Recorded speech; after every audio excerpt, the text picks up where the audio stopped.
Let's talk to Sarah Huckabee Sanders. She is running for governor, but once upon a time she was press secretary.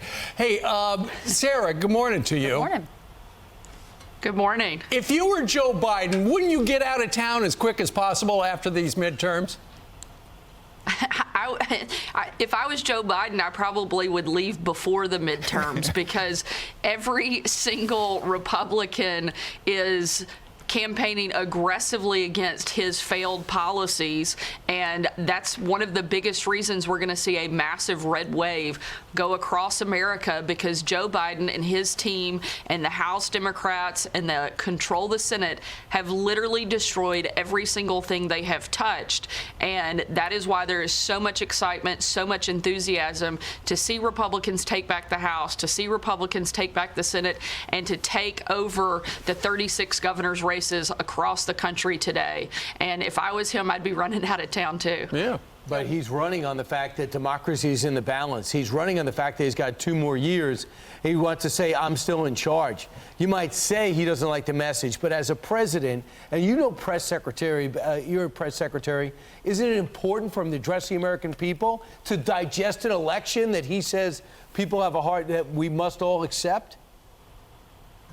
Absolutely. You know, the fact that he is already setting the expectation that he won't talk to the press, I think tells us everything we need to know about what we can expect to happen today. I think we are going to see Republicans reject Biden and their policies aggressively at the ballot box by putting Republicans back in control. People are sick and tired of the out-of-control inflation, the crime that is ravaging our cities, the open border policy of this administration, and Democrat governors and mayors across the country have allowed these things to happen. And people are clearly rejecting that, and that's why I think it's going to be a really incredible day for Republicans coast to coast. Yeah, I mean, during an election cycle, it really depends on what the issues are that are most important to the country, and whichever party is focusing more on those issues, they're the ones that are usually going to win.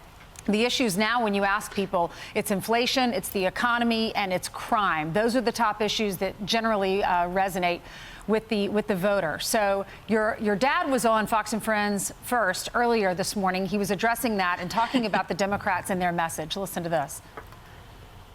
The Democrats have not given any reason for people to go and pull the lever for them. They just haven't. And if people really care about things like crime, the open border, the economy, the price of gasoline and groceries, if they truly care about believing that their children are not going to be exposed to nuttiness in their schools, like there are 57 genders and a kid who's 7, 8 years old just decides to wake up one day and decide he's something that he's not, people are going to say, you know, I've never voted for a Republican before, but I'm going to today, because these people on the other side, they've lost their minds. We're seeing that a lot in New York, because crime has gotten so out of control that a lot of Democrats in the city are going to be voting for Lee Zeldin. What do you think?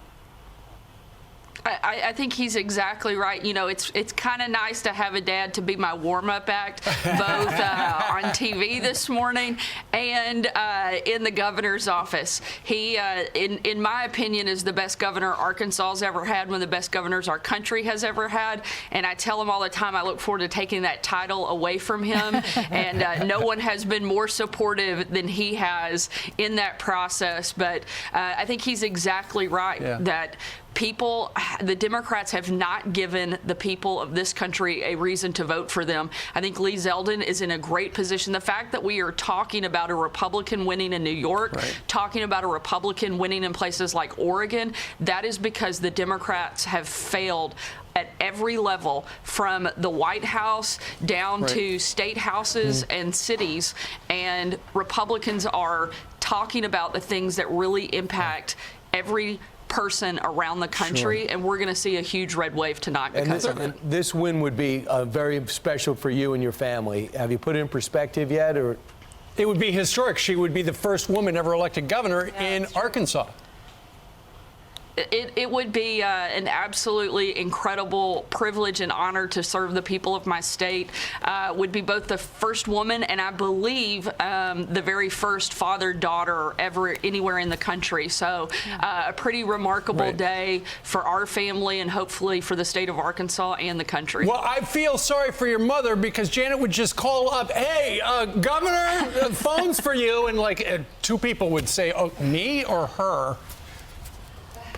Well, my mom, everyone will know who she's talking to. She's not shy. We'll figure it out real quick, I promise. And well, good luck. I'm not sure there's many landlines working in houses these days, Steve. That was very 80s of you. Oh, listen, they've got a landline, trust me. You know I got Cole waiting. You know who also gets a good warm-up act when he's on TV?